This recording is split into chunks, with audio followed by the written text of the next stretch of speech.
Nas pegadas de Jesus.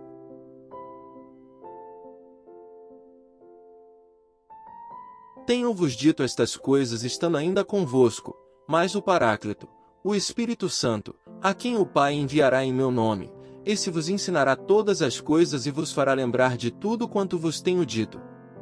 João 14, 25, 26. A religião de Jesus é a eterna religião da luz e da verdade. Ela não se limita à prática de simples virtudes, tal como os homens a julgam. Abrangendo os amplos horizontes da vida espiritual, ensina-nos os meios indispensáveis para a aquisição da imortalidade. A religião de Jesus não desaparece no túmulo, mas ergue-se como um sol majestoso além da campa, onde tudo parece mergulhar em trevas. No nada, a verdade, a vida se manifesta com todo fulgor. A religião de Jesus não é a religião da cruz, mas a religião da luz. Não é a religião da morte, mas a da vida. Não é a religião do desespero, mas a da esperança. Não é a religião da vingança, mas a da caridade. Não é a religião dos sofrimentos, mas a da felicidade. A morte, o desespero, o martírio, os sofrimentos, são oriundos das religiões humanas, assim como a cruz é o instrumento de suplício inventado pelos carrascos da velha Babilônia, da Roma primitiva, cujos senhores massacravam corpos e almas, infringindo os preceitos do Decálogo. A religião de Jesus não é a religião da força, mas sim a religião do direito. Quando as multidões absortas se aproximavam do Mestre querido, para ouvirem suas prédicas ungidas de fé, perfumadas de caridade e cintilantes de esperança, nunca o moço nazareno lhes acenou com uma cruz. Nunca pretendeu colocar sobre os ombros de seus infelizes irmãos o peso do madeiro infamante. Ao contrário, atraía-os com olhares de piedade em suas sublimes exortações, em seus amorosos conselhos. Para todos tinha palavras de perdão, de afeição, de consolação. Aos aflitos e desanimados dizia: vinde a mim vós que vos achais sobrecarregados, aprendei de mim. Que sou humilde e manso de coração, tomai sobre vós meu jugo, que é suave, meu fardo, que é leve, e achareis descanso para as vossas almas. A grande missão de Jesus foi abater todas as cruzes que o mundo tinha levantado, foi arrasar todos os calvários. Ele foi o portador do bálsamo para todas as feridas, do consolo para todas as aflições, da luz para todas as trevas. Só aquele que tiver a ventura de percorrer as páginas do Novo Testamento e acompanhar os passos de Jesus desde o seu nascimento até a sua morte e gloriosa ressurreição, bem poderá avaliar no que consiste a doutrina do ressuscitado. É admirável ver o grande evangelizador no meio da plebe maltrapilha, repartindo, com todos, os tesouros do seu amor.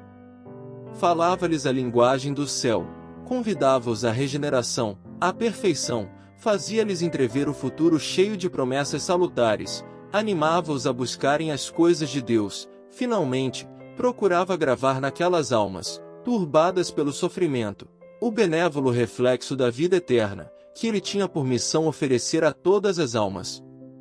Jesus não foi o emissário da espada, o gladiador que leva o luto e a morte à família e à sociedade, mas sim o médico das almas, o príncipe da paz, o mensageiro da concórdia, o grande expoente da fraternidade e do amor a Deus. Ao longo das estradas pedregosas por onde passou, pelas cidades e aldeias o Mestre concitava os seus ouvintes a serem bons, apontava-lhes os tesouros do céu e a todos garantiu o auxílio desse Deus invisível, cujo amparo se estende aos pássaros do céu, aos lírios dos campos. Após o seu admirável sermão do monte, e para demonstrar a ação de suas palavras, cura um leproso que, prostrado a seus pés, o adora, dizendo: Senhor, se quiseres, bem me podes tornar limpo. Na sua viagem para Cafarnaum, um centurião aproxima-se dele, pede-lhe a cura de um seu criado, a milícia celestial se agita e o doente se restabelece. Chegando à cidade de Cafarnaum, entra em casa de Pedro e encontra de cama, presa de uma febre maligna, a sogra deste. Imediatamente, ao toque de suas mãos compassivas, a pobre velha se ergue. Acompanhado de seus discípulos, numa barca no mar da Galileia, a tempestade se desencadeia, o vento sopra rijo e as ondas se encapelam. Os discípulos, tomados de pavor, apelam para o Mestre, e a uma palavra sua os ventos cessam, o mar se acalma. Chegados à outra banda, ele espelha uma legião de espíritos malignos que obsidiavam um pobre homem. Ao sair novamente da terra dos Gadarenos e de volta a Cafarnaum, uns homens se aproximam do Nazareno e levam-lhe um paralítico que jazia em um leito. O doente recebe o perdão de suas faltas e o homem, curado, rende graças a Deus. Jairo, um chefe de sinagoga, sabendo os grandes prodígios operados por Jesus, corre ao seu encontro, pede-lhe libertar sua filha da morte. Enquanto Jesus caminha para a casa de Jairo, uma mulher que sofria, havia 12 anos, moléstia incurável, toca-lhe na túnica e sara. Chegado o mestre à casa do fariseu, livra a mocinha das garras da morte. Eis que Jesus sai da casa de Jairo, 2 cegos correm após o mestre, clamando, Filho de Davi, tem misericórdia de nós. Seus olhos se abrem e eles saem a divulgar, na Galileia, as grandes coisas que o Senhor lhes fez. No mesmo instante um grupo de homens traz ao Filho de Deus um mudo endemoninhado, Jesus expulsa o espírito maligno e o mudo recupera a fala. E à proporção que as graças eram dadas, a multidão crescia, porque nelas crescia a palavra de Deus, e Jesus andava por toda parte anunciando a todos o reino de Deus, contava parábolas, fazia comparações e sob a forma de alegoria, transfundia nas almas a vontade suprema para que todos, removendo obstáculos, pudessem, com o auxílio divino, libertar-se dos sofrimentos acabrunhadores por que passavam. Durante um longo período de 3 anos consecutivos, Jesus, todo dedicado à alta missão que tão bem desempenhou, não perdeu um só momento para deixar bem esclarecida a sua tarefa libertadora.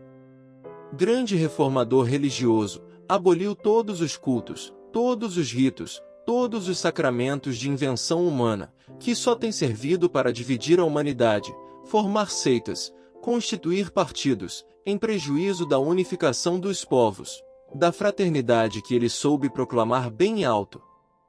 E foi por isso que fariseus e escribas, sacerdotes, doutores da lei e pontífices congregados em conciliábulo maléfico, concitaram a turba bestializada contra o meigo rabino, e, unidos aos Herodes, aos Caifazes, aos Pilatos e Tartufos, uns por malevolência sanguinária, outros por ambição e orgulho, outros por avareza, vil mercancia, covardia e subserviência, levaram o meigo evangelizador ao patíbulo infamante, torturando-o com morte assintosa.